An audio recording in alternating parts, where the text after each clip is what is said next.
What's up, everybody? I'm Trip Morgan. He's Billy Harless. This is the Panthersource.com post-game show. Thanks for joining us. Big road win. Much needed road win today. Yeah, I was pretty glad. I'm pretty excited. I broke out the dab shirt to see if I could change things. Trying to resurrect some demons. Yeah, trying to resurrect, a better Cam. We won on the road. It's real nice. I don't know if we resurrected the old offense by any means, but, I mean, I'm excited for this win. It was a huge win. Defense did what we were hoping they would do. I went before the game and predicted with Coleman and Luke back we would get our first defensive touchdown of the season. We didn't get that, but we did force 3 big turnovers, something we haven't been doing a whole lot of, and that was good to see. Yeah, I think the offense did just enough to not put the defense in really bad positions, even though they're getting all those turnovers for us. And, I mean, a win is a win, but we have a lot. There's a lot to be desired with offense. Yeah, and it's particularly a big win for me just because we don't ever seem to play well down in Tampa for some reason. And this year with the weapons they've had, they've definitely underwhelmed once again. I guess it seems like every year everybody's jumping on the Tampa Bay, finally going to break out, and it just doesn't work. Jameis Winston didn't look good today. As, you know, they got the second-ranked offense in the league and passing offense, scoring nearly 400 yards a game, you know.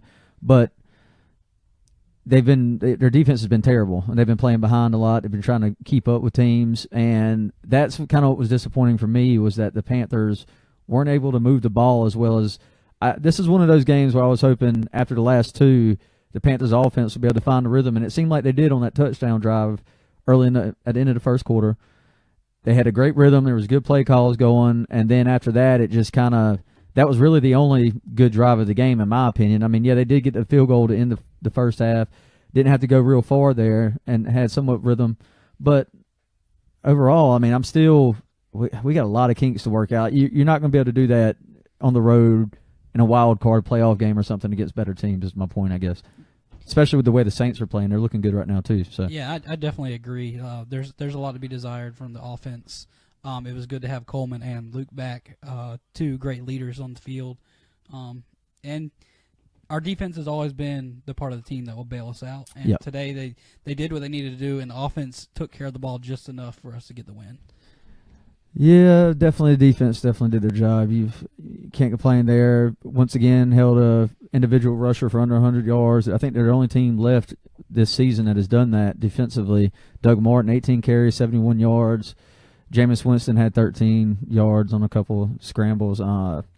Jameis Winston, 21 of 38, 210, 3 sacks for a loss of 16, 2 interceptions. Big. And then, of course, you had Julius Peppers with a great strip sack early on. His 151st sack takes over 4th all time in league history. It's a great job there. Was that and that was Coleman that recovered it too. Yeah, Coleman recovered it. Yep. I just really felt like the way everything was going here today, I was going to get that bold prediction before the game with the defense, but I'll definitely take the turnovers because, like I said, that's one thing they hadn't been getting, and I hit on it last week. I said, when is the defense going to start forcing these turnovers? I mean, yeah, they're holding teams, they're bending, they're not breaking, but they're not getting those big turnovers. And the offense needs all those they can get to try to get back in a rhythm, which is the other disappointing factor today is off of all of those turnovers, they only got 1 touchdown or just 1 drive with points following the turnover. The other 2, they went 3 and outs, and you can't have that. And while I liked a lot of the play calling better today, it seemed it was – like we were talking about earlier, a little more rhythmic, I guess you would say, but the execution's just not there. McCaffrey, again, had an outside edge run on that jet sweep early, and he went to cut it back in, and he had the defender beat to the edge with a blocker in front. And I'm starting to really think now from the rushing aspect of it, the game, he's going to have to let the game come to him and let it slow down, and that happens a lot with rookies, yes, but there was a lot of hype going on Christian McCaffrey early this season, and now I think we're starting to see that with these small plays. And once he gets it, I think he's going to be fine, and I do think he'll get it. I think he'll be fine. As a top 10 draft pick, though, you'd like to see a little bit more out of him, but at the same time, he's a rookie in the NFL. I mean, you can't – and the offensive line hadn't done a whole lot for him, you know, in the rushing attack. But from a receiver standpoint, he's done great. Yeah, I mean, he's a leading receiver. I would like to definitely for a top 10 pick. I would like to see a lot more from him. Yeah. But the blocking, I mean, even the blocking from the offensive line today, Jay Stu missing blocks. When the offensive line pulled for that play, missing blocks for so when the offensive line gets it together, I think that McCaffrey may be able to break some of those things that we've seen him do in college. I'm looking forward to it. I'm ready to see some flashes, but we haven't seen it yet. Yeah, not from the rushing attack. I think he's doing fine.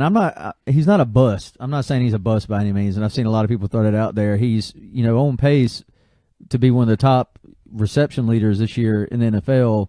Today he broke the receptions record for Panthers running back in franchise history for most in a single season. I think it might have to be right at 50, 51 by the end of the game today, but previously it was Jonathan Stewart owned 47 in 2011, and that was the record, and he shattered that in half a season. So now granted, a lot of these aren't big plays, but without Christian McCaffrey, we would be stalled on a lot of third down plays. I mean, he's been huge in that underneath aspect of things, and he's had a couple of big catches.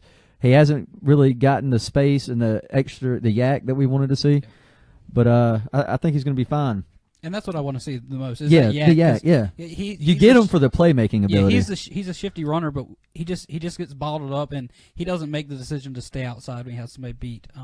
But like I said, the game's going to come to him. He's going to get it, and he'll be fine. Yeah, and talking about McCaffrey and the pressure, taking some of the pressure off, bringing Kalen Clay back and putting him in on punt return duties today, and he looked good. I thought he was going north and south. He didn't break any big ones, but he was getting 10 to 20 yards on each return, which is solid. McCaffrey, he's had a couple of good returns this year, but I think it's good. I know a lot of people are happy anyway to see McCaffrey not returning punts because it's a dangerous job. And for him to be the star you drafted at number 8 overall, you didn't draft him to be a punt returner at number 8. So yeah, I was kind of upset when they got rid of Clay, and now seeing him back because of his special teams play, he shows in preseason what he can do, and it's definitely going to help us. And today, like you said, it wasn't big returns, but it was 10, 20 yards, and he has that ability to make those cuts and make the smart moves on the special teams. Yeah, and then once again, another guy. He saw a couple of new faces, well, not really new faces, I would say, but guys getting their opportunities today with the Panthers. Kalen Clay coming back after picking them up off waivers this past week. And then Rivera stated late this week after a practice in his presser that Cameron Artis-Payne would get some opportunities against the Buccaneers to run the ball, and he got that, and he looked good. His total stat line, he only had 4 carries, and he totaled 8 yards, but that first one he came in for, he ripped off a chunk for 11 yards right in the red zone. That was the scoring drive. And he looked good. They did bring in Stu. I think Cap actually had 2 or 3 straight runs there. He ripped off that one. Then he got the next one to the goal line. That's when Stewart came in and jumped over the pile for the touchdown. Cameron Artis-Payne looked good. I've never, I discussed with a lot of people on Twitter recently. I think it was about 2 weeks ago it started. When are we going to start playing Cap and give this run game something different? There's, Stewart's missing this and that. And my only argument about that was, there's no running lanes. There just hasn't been running lanes. Last week we saw some open up against the Bears late in the game. Stewart was getting those 10 to 13-yard runs, and you saw it open up some early today for Stewart and then for Cap. And look, Cap's earned his opportunity. I love Cameron Artis-Payne. I think he has talent. He showcased it in the preseason. He's shown it to us in the past, and he looked good here today. I mean, what did you think? What do you think about him moving forward? I mean, right now it's a 3-headed. If you're including McCaffrey and they keep giving him touches, it would be a 3-headed monster. But it is also the 2 running backs with numbers 34 and 28, and that's just deja vu all over again. I like Cap. 2 years ago, I liked Cap. Yeah. And today I even said if Cap continues to run like that, J Stu's going to see the bench. I think it's a good change of pace. And like that first run, he had 11 yards. He busted up the middle. Jonathan Stewart's the bigger running back. Give it to him at the goal line. Right. But I think that Cameron Artis-Payne needs to be put into the game more.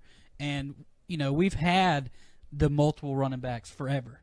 Yep. We had D'Angelo, we had Jonathan Stewart, we had Tolbert. So it's worked in the past. I think Payne is better than D'Angelo.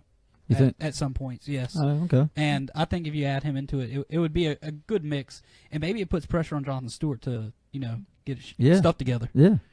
I mean, that's a good point too. Nobody wants. competition's always gonna heat up.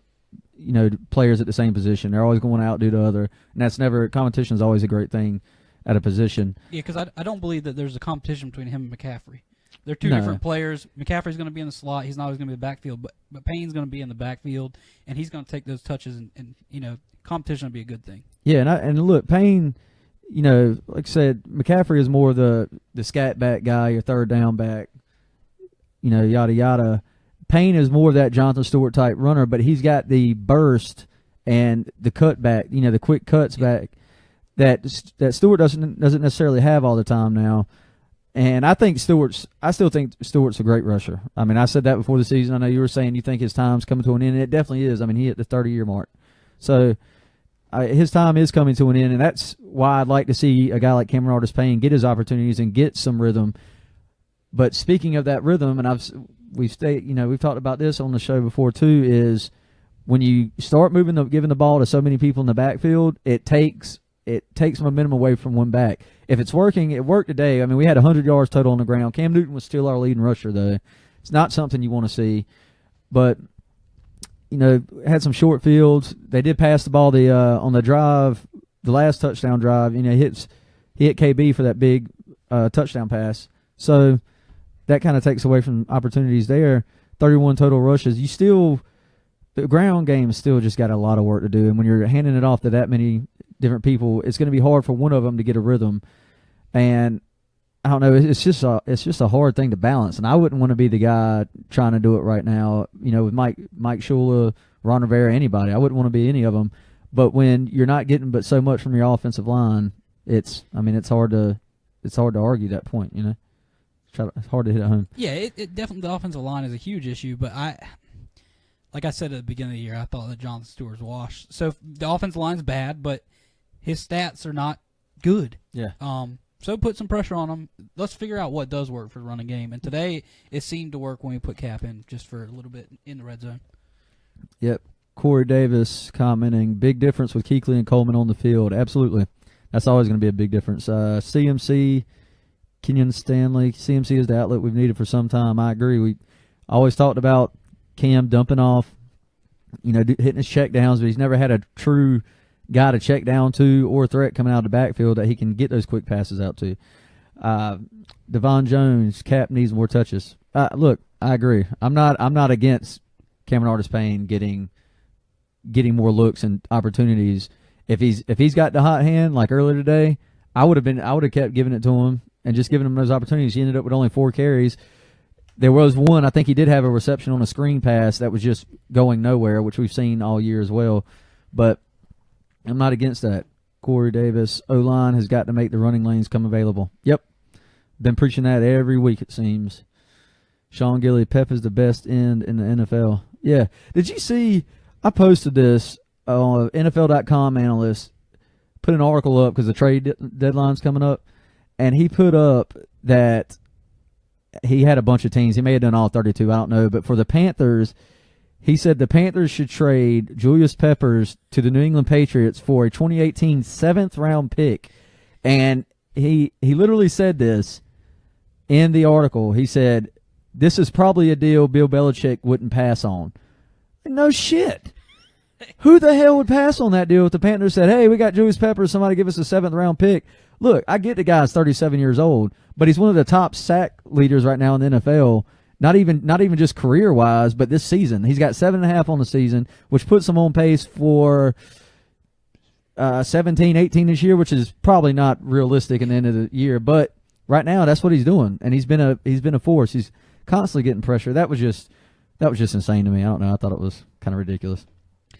If we did send him off, I would definitely feel like all those other players have been sent off in the past couple of years. He came home because he wants to play at home. Yeah, and there's no reason for us to get rid of him. No, and that's like I said. I think they're trying to find something for each team, just giving them something to talk about for the trade deadline, and that's just absolute. You think they'd have came out with something better than that. All right, let's go to the receiving. Christian McCaffrey once again led in receptions and yards, 5 catches, 49 yards. Again, these aren't necessarily numbers you'd like to see from your leading receiver on offense. We won 17-3, and I don't know. We'll keep talking about it. Kelvin Benjamin, 3 catches, 39 yards, had the touchdown on, I guess, what you could call a jump ball, but the defender didn't even really give much. Yeah, that was just a free play. Yeah. The defender definitely played that very wrong because I don't think it was anything that Benjamin really did. Yeah, he didn't fight for position. Yeah, he jumped up for it. Like, he hit it at the highest point of the catch. He did that, which was great. But there was nobody there to really defend the pass coming in. So, but hey, it's a touchdown. I'll take it all day. Just glad he didn't drop it. Ed Dixon, 4 catches, 24 yards. Curtis Samuel, 2 catches, 15 yards. You saw him try to get in. He actually had a really sweet move on that end around earlier. The guy came in the backfield and had him and Cam swallowed up. And that's the stuff I'm talking about that's so electric with Curtis Samuel that he brings that the Panthers don't really have. We thought that would be Christian McCaffrey, and you just haven't seen that quite yet. But Curtis Samuel, man, it was a quick move. He got the ball, and it looked like him and Cam were both about to get eat up, and boom, hits the cutback on the inside, goes around and picks up a first down. And that's the thing that he brings, and everybody was so down calling him a fail last week after that one fumble. Like, granted, this was a bad play by him. That fumble return last week was terrible. We talked about it. But for people saying that Curtis Samuel is a failure and a bust because of one play is a joke. It's a complete joke. And if you're giving up on him, I mean, I think it's ridiculous. So it was good seeing him get in some more. Funchess, only 2 catches, 11 yards. And then Artis Payne's was the screen I was talking about for 2 yards and the 1 catch. So 154 yards total. I mean, this is not, and I don't mean to keep harping on this. Some people are probably looking at me like you're being nitpicky, and you can call it what you want. This Bucs defense is terrible. It is bad. They were down 2 of their top cornerbacks today, and Robert McClain and Brent Grimes, and we didn't do. I mean, outside of that one drive, we did not look good. We just didn't look good. Cam threw an interception today. He was 18 to 32, 154 yards, a touchdown, and interception. The interception today was completely on him. He didn't anticipate Ed Dixon coming off the route on his break. And now the cornerback Chris Conte made a great play on the ball. He drove, he read it. It was a great play by his part. I don't want to take anything away from him. But that interception was on Cam. The past 2 games Cam's had, credited to Cam, has been 6 turnovers. 4 of them weren't on him. 2 of them were late in the game interceptions where he was pressing to make a play down. So, but today's was on him. Today was 100% on him. Yeah, completely on Cam. Let's go back to comments for a second. David Tilley, I saw that about Patriots. Keep Peppers. Yeah, that was crazy, David. Sean Gilly needs Clay at wide receiver to help a little down deep. Did y'all see Winston crying? No, I didn't. I missed that. Yeah. If y'all haven't checked out that video I put up, I made it's on our page where I took the Pirates of the Caribbean where Jack Sparrow, Johnny Depp is running from the island people. I think it was Dead Man's Chest movie, and I put Jameis Winston's face on Johnny Depp and put the Panthers logos on all the other guys chasing after him. That was pretty much what the defense did today with Jameis Winston. He was constantly pressured, which is also a good sign for our defense. They had only allowed 10 sacks to the Bucs offensive line coming into this game, so that was good to see. Constant pressure. Munnerlyn blitzing today was a huge key, I thought. Constant. I mean, that's the tip ball that we got on the interception. Yeah, that was Munnerlyn. It was all Munnerlyn. I know Munnerlyn left with injury? Did he come back? I don't remember. Yeah, he did come back in the game. Okay. He did. Yep, he did. But so.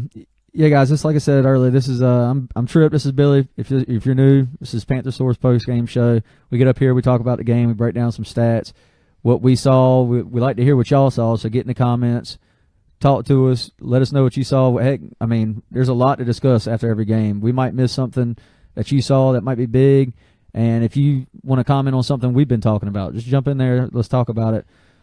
Who would you? I mean, if you're picking this week's offensive player of the game, would you even? I mean, offensive player of the game. I mean, we just talked about the stat lines, and we're looking at them here, and I mean, who do you? I guess you give it to Cam. I mean, that's cliche, but outside of that, he did have the interception. It was bad, but 154 yards passing, and then he led rushing. I mean, I guess you have to give it to him. I give it to a special teams player. Well, Yeah, I guess you'd have to give it to Cam. Even though, this offense needs to get it together. What we saw 3-4 weeks ago when we put up a bunch of points, they need to get it together. Yeah. Ken Duncombe, Bradbury is balling. Look, this is a great point. This is the stuff I'm talking about where y'all might bring up something we get carried away from. Yeah, and that's another, to bring, Bradbury. Mike Evans got shut down. The secondary did well today. This is top passing offense, and what did Evans end up with? 5 catches. Now, this is all second half stats because he was held to no catches the first half. Yeah, the first half he had 0 catches. And now Evans did beat – Winston missed a bomb to Evans in the second half for a touchdown that he beat Bradbury on. He had him beat by 3 yards, but it was the only time the whole game. Evans ended the game with 5 catches, 60 yards, and Bradbury actually followed. Bradbury normally stays on the left side of the field unless he's facing a top wide receiver in the league. They like to move him around, and he did move around. You saw him on the right side today. Evans dropped the pass on that particular play, but Bradbury was right there in coverage, would have had him down immediately. But 5 catches, 64 yards for him. Cameron Brate, tight end, 4 catches, 64 yards, 210 yards total. And look, this team, like I said, the Bucs offense, let me pull it up here. I had it right here, is ranked second in the league in passing, 295 yards per game passing, second to the Patriots at 302. We allowed only 210, and after today, they're ranked 5th. They were averaging 384 yards total per game, second in the league. Actually, second in the league offensively. And today we held them to a total of, 85, under 300 yards. 295. So, I mean, the defense has been coming on strong lately. And we just got back Luke and Kurt Coleman. So, those are definitely positive signs there. Just passing defense, Panthers are ranked 3rd overall and 3rd overall in total defense with 264 yards a game. 3rd in passing, allowing only 182, and 5th in rushing, allowing just 81.6 a game. That's a recipe for success defensively and championship. But if the offense can't get it together, it's going to be trouble. Yeah, with our defense, they are our offense right now. And in the past, we've got those turnovers. Without scoring and getting turnovers. Yeah. I mean, they have to get the turnovers. In the past, they've been the ones that score a lot of points. I think that we saw flashes that we'll get those turnovers. It's going to go our way. We're going to get in the end zone. But, yeah, the offense definitely has to get it together if we want to be a championship team. And I thought the play calling was good today. Yeah, like I said, I thought the play calling, it looked better today. There wasn't a lot of running right down the middle. They were using those jet sweeps effectively.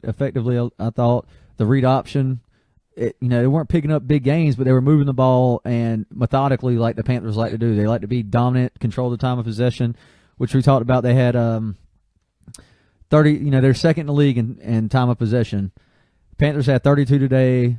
The Bucs held the ball 27 minutes. So we won that once again. 5 minutes. It's not as big as the Panthers have won it this year, but they did win that again today, and that's always key for them.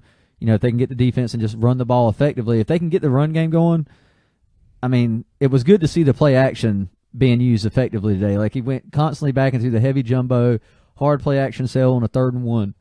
Just after sneaking it with Cam, the 3rd down before, picked that up, and then went to the jumbo set, heavy, hard play action fake, hits Ed Dixon for 12 yards, whatever it was. Those are the things I like to see. Not this. In the last 2 weeks, it just seemed like on those 3rd and shorts, we were lining up heavy, which is fine, and then just running the ball right in the middle and getting smashed every time. I mean, you just can't have that. Corey Davis, thoughts on next week's game against Atlanta? It's home, which is a big key. It's a bad thing this year. Well, yeah, I guess you're right because we're 3-1 now on the road. And 1-2 at home. Is that right? We have 4-1 on the road. 4-1 on the road, and 1-2 at home. One of those anyway. We've only got one loss on the road, and we've lost twice at home. But yeah, back to the Falcons game, Corey. I really don't know. What was that final score today? 25-20 for the Falcons. We didn't get to watch a lot of it because it was going on. Let's just check that box score right quick. Yeah, 25-20. Yeah, that's right, because the Jets, right after our game, the Jets were there driving, yep, and they threw a late interception. which Jets have been much better than people expected them to be, and that was a road game for Atlanta.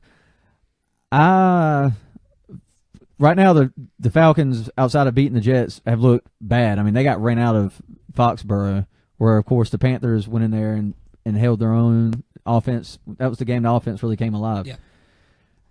I'd like to think Falcons defense hasn't been what it was last year. Last year, they were getting after the quarterback. Their secondary was playing great. This year, they've been exposed some, which is weird because they've actually added some pieces I thought that were good this offseason. They got their guys, Desmond Trufant, Robert Alford signed.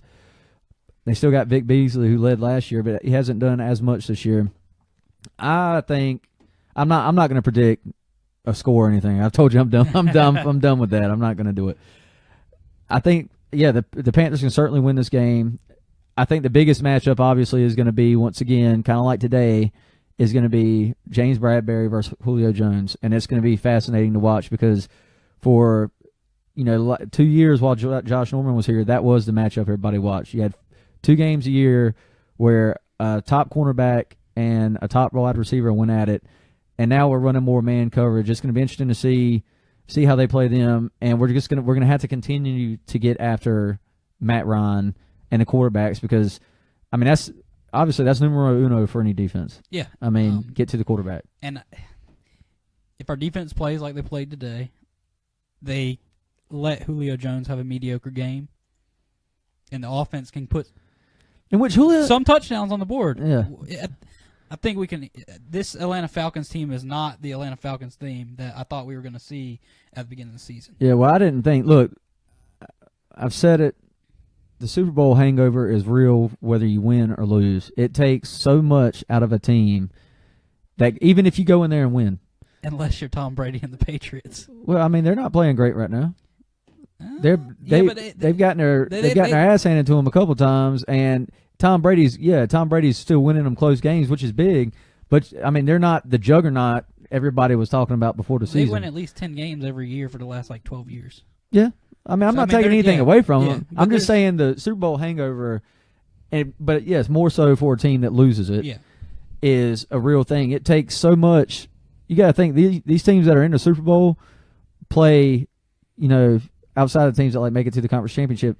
These teams all play in the playoffs a whole another month, 6 weeks of a season than the rest of them do, and it takes a toll. I mean, it takes so much mentally and physically to get there, and I don't think it's far-fetched at all to say the hangover is a real thing. Well, the hangover should definitely be real if you lose like the Falcons did. Yeah, yeah. Dave, you talking about a confidence killer? Yeah. But I predicted the Falcons weren't going to come in and be the team they were last year. They lost Kyle Shanahan, which is a huge loss, offensive coordinator. Sarkisian has been terrible for them, especially the last couple of games. You saw it no more so. You saw it the most in New England, and where they just got hammered. And I think that touchdown Julio Jones had in New England was his first red zone target of the year. Julio Jones. That's ridiculous. But and Julio hasn't had a big season this year. I mean, he has his every game once in a while, but he's not doing the things that you're used to seeing Julio Jones just go out and dominate. He can. I mean, we know that, but I just don't think they're getting on the ball, which is fine with me. Yeah, that's totally fine with me. I'm not a huge Julio Jones fan. Like everybody thinks he's amazing. Yeah, he is amazing. He's always hurt. Well, yeah, but he's a big dude. And he carried that team for years. But anyway, we're not here to praise the Falcons by any means. I hate the damn Falcons. We're going to look at, let's look at the complete offense there. Atlanta Falcons offense, 6th in the league, so it's going to be another top offensive team versus top defensive team. 374 yards per game from the Falcons. Right below, actually, they're just one spot behind Tampa Bay now. So, and this is a home game, and I think that's going to be a big part. It's the Roaring Riot's first homecoming takeover in Charlotte. You're going to have a whole block, so crowd should definitely play a factor there. But stopping the run, I just saw they had 140 yards on the ground today against the Jets. Not a bad Jets defense. But here's something that stuck out to me. Robbie Anderson, receiver for the Jets, had 6 catches for 104 yards. Do you see that happening with the Panthers receiver against his defense after today's game? No. Yeah, I can't say I do. No. Go back to that. The other thing to look at is their leading receivers after that are both the running backs. Yep, good point. That's a great point. Yeah. So they really don't. And that's actually something that was pointed out before the New England Falcons game began, obviously, because James White led the Super Bowl comeback with Tom Brady. But I think the Falcons have given up some of the, obviously, like you were just pointing out, this year I think I read a stat where they've given up the most receiving yards to running backs this year. They're like top 5 in that category. I'm seeing y'all's comments rolling here. Brandon Lane, keep pounding. Let's go, boys. Send them Falcons back to Atlanta next week with the L. Yeah, Julio's been injured too. Yes, he has, Phil. We all hate the Falcons. Olsen will be back too, right? No, Olsen is eligible to return the Jets game. So the week after the bye, which is the Jets, yeah. We've got Atlanta, Miami, bye week, and then he's eligible to return if he's healthy and obviously cleared and okay. Right now, I mean, he's saying he's feeling great. He's ahead of schedule, or he's right on schedule. So, and this is a big thing too. If the Panthers can stay in it, just at least stay in the race, in the division race, until we get Greg Olsen back, that's going to be another huge addition. I mean, I'm looking forward to it because if you look at when KB got hurt, Cam learned how to use all the other players on the field. Mm-hmm. He didn't have to force it to KB. Now we have KB, Funchess, Cap coming into the game. Yeah. McCaffrey. We had Funchess that 15 year. Yeah, but I'm saying, but now we have all of that, then McCaffrey, and now Olsen's gonna come back. Yeah, it's gonna allow a lot more game planning. And it's gonna open up a lot more for this offense. I think Olsen coming back could open a lot for McCaffrey, a lot more space for McCaffrey. You know, pushing him down that seam, like he opens up. He's so good at running that seam route and finding the zones and the pockets. And it's going to open up a lot more stuff for McCaffrey. And then, obviously, it's going to open up. It should open up more for the run game. Because right now, that's what teams are doing. They're stacking the box and daring people to throw on us. And that's been numero uno for the Panthers this year in the run game. 8, 9-man boxes. And then we're running it right at them. And that's why I like to see the play action more. Guy for Cat Scratch Reader, he's on Twitter at Canadian Panther. That's all. I don't know his real name. But he put up a good article breaking down how last week towards the end of the game, the Panthers went into, I think it was a jumbo set, but the formation forced the safety to stay back and he wasn't able to crowd the box because of the personnel that was on the field. Mm-hmm. So when that happened, the heavy set actually opened running lanes for the Panthers, and I thought that was interesting. And then today they hit the play action harder, and like I said earlier, I thought the play action has been a big part of Cam Newton. His completion percentage and QBR goes through the roof off play action plays when the running game is working. And that's typical just about for any quarterback. But for Cam, I think it's more important with his rushing ability and if the Panthers are able to run the ball effectively. Yeah. Phil Shepard. We need to target Shepard more, keep CMC in the slot, and use Artis Payne and Stewart as duo backs. I mean, like I said, we talked about Artis Payne earlier. I agree with getting him more touches. And keep Pounding brought this up last week with CMC running more out of the receiver. And at this point, I'm not totally against that. And we were talking about earlier, getting running backs more momentum with them and getting individual backs more touches. And right now, CMC's in there, and it gives that actual scat back and burst or whatever. But right now, his effectiveness is as a wide receiver. That's where he's good at right now, and I think that's probably where we should use him the most. But it's like the thing is, it's like this. Him coming out of the backfield is also a threat too. Motioning it helps Cam pre-snap read. I mean, the problem is when we put him in the slot. I mean, he's a weapon on the field. It's gonna back the defense up. It's gonna open up the running lanes more. We put him in the backfield. Majority of the time, the ball's not going to him anyways. I mean, I don't think we've used him as the correct bait for a couple weeks now, as we did at the beginning of the year. I guess let's just keep him. I would like to see him in the slot more. Put Cap back there as a change of pace, and then run some of our gadget plays because we put Samuel back there. Run some gadget plays with him back there. But, yeah, put him in the slot. Let him be that little fast receiver. Yeah, I'd still – and they didn't go away from Samuel today, which I was happy to see because I was a little worried that they might, the way they were saying last week after last loss against Chicago, that maybe Shula was saying, I'm worried maybe we're asking Samuel to do too much. And I'm like, what have you done with him that's asking him to do too much? Catch a option pass? I mean, no, that's not too much. He messed up. Go right back at it the next time. I mean, if he does it 2-3 times, then you start questioning what you're using him for. Yeah, there hasn't been a bad pattern made yet. No, so I mean, when he has the ball, when you get the ball in his hands and he gets it, he's been electrifying. Yeah. I mean, I just don't understand. I don't know. I just don't understand that aspect. But I was glad to see them continue to go at him today. But overall, like I said, I was talking about it throughout the game with people on Twitter. The offense is just it's stagnant right now, and I'm starting to wonder if maybe we're trying to do too much and be too cute at times. But then there's times where those plays, those end rounds, and the motions work. You saw McCaffrey motion out of the backfield to the receiver position today, and at the same time you saw Samuel come up and take the spot over in the backfield.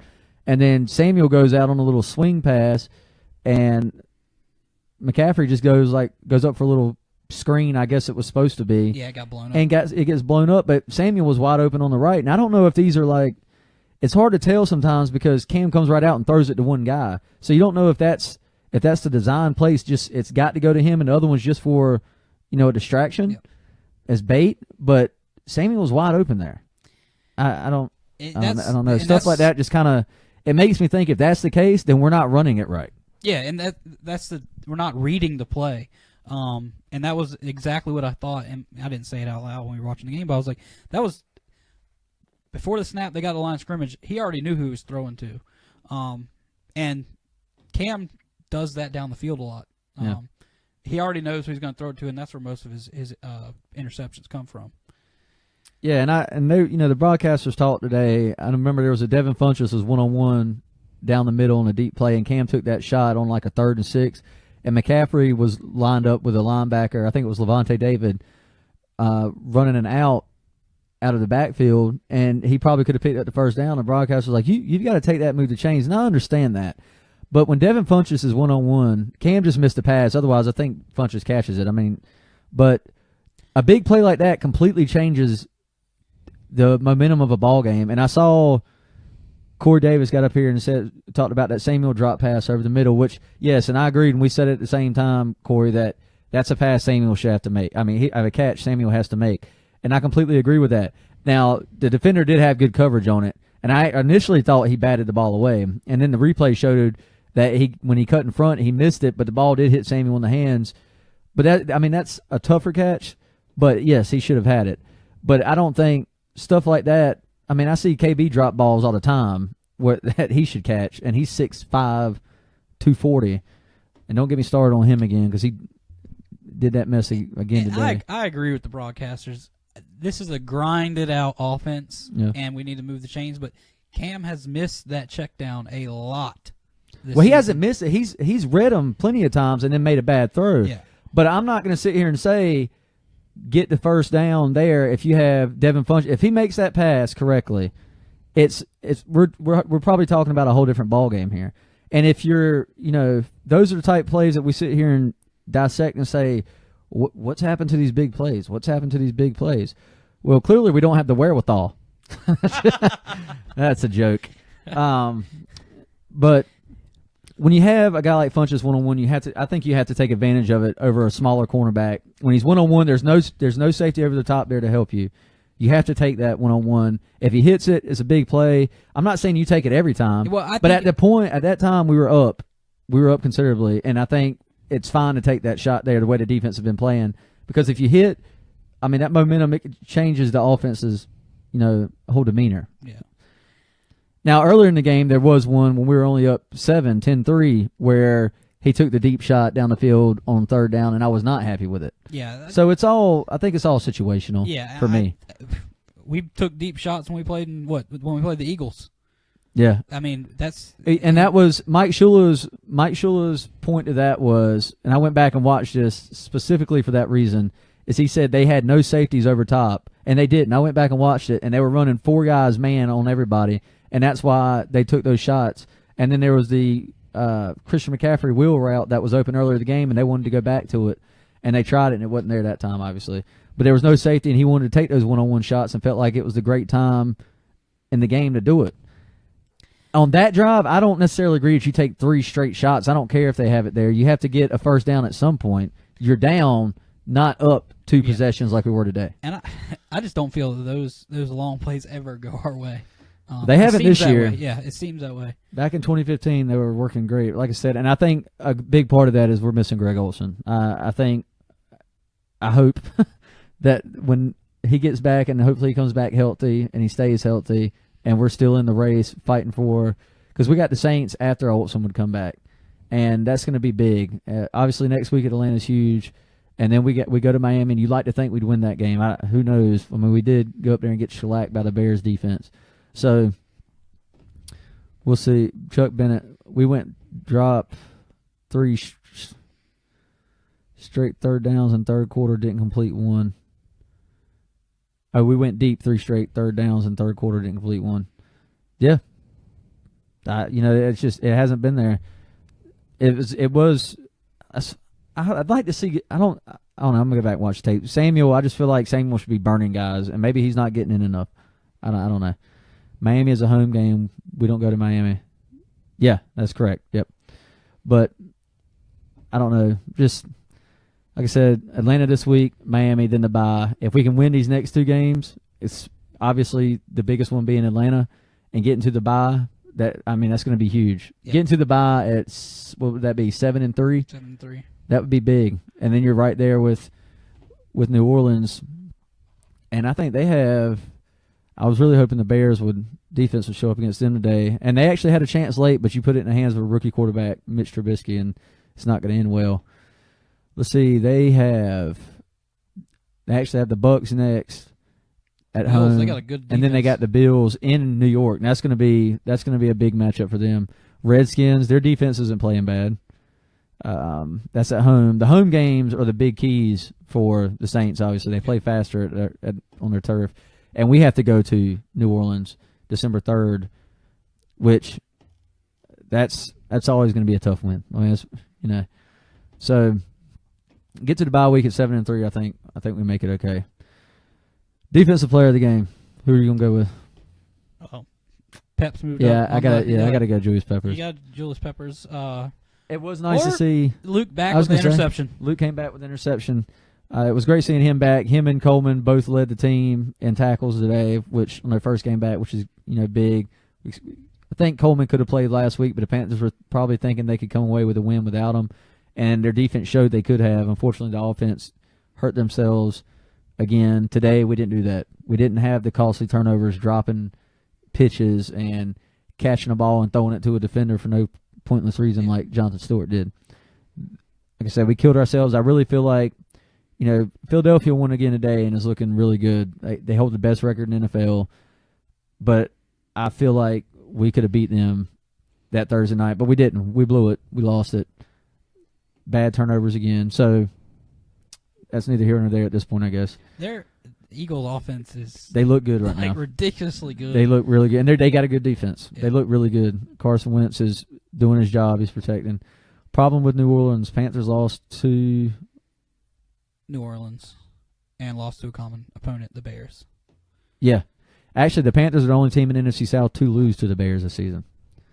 And the Bucs actually beat them like 24-7 or something. I mean, they beat them up pretty good. Phil, phone died. Following up on KB looking not like himself, Cam said KB was pretty depressed going into the game because being his first time playing back home since his mom's death. Oh, yeah, I didn't think about that. That's probably a good point. Yeah, I really hate that. And he was coming off of didn't he have a good game? Was it Chicago? He had a 90-yard game, or was that the week before? I can't remember. No, it wasn't last. It couldn't have been last. Yeah, week. I think it was the Eagles game, maybe. I don't know. Yeah. I can't remember. But yeah, that could have played a factor. I didn't put much thought into that. Anyway, so next week, Falcons, 1:00, Charlotte. I would love to be there, but I can't. I don't know what games I'm going to go to yet. Got to get on the wife and go ahead and buy some tickets. I think we might do the Christmas Eve game. You need to go to the Christmas Eve game.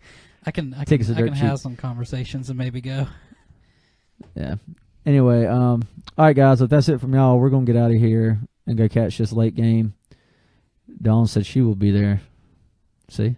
Piling in already. Tickets are cheap. Anyway, we're going to get out of here. Y'all be sure to like and follow us if you don't already, if it's your first time joining. Don't be afraid to jump in next week. We'll be back here. Like I said, we're starting to go live around 7:30. We like to late afternoon, 4 o'clock games to end, and we try to get on between the end of the 4 o'clock games and the primetime game at 8:30. Try to do that. That way everybody can tune in. You're not worried about having to listen to us blabber about nonsense while you're trying to watch the other football games. So y'all be sure to like, follow us, share, comment. Follow us on Panthers Source, Twitter, @Panthers Source. We get up there. I'm constantly up there tweeting throughout the game. I don't get on Facebook much during the game. That's just where I post everything else at. But y'all follow us. We'll be up here next week about 7:30. Same old. And we'll catch you then. Keep mother effing pounding. See you later. Look at all these lights rolling in. Woo, woo, woo, woo, woo. Fireworks.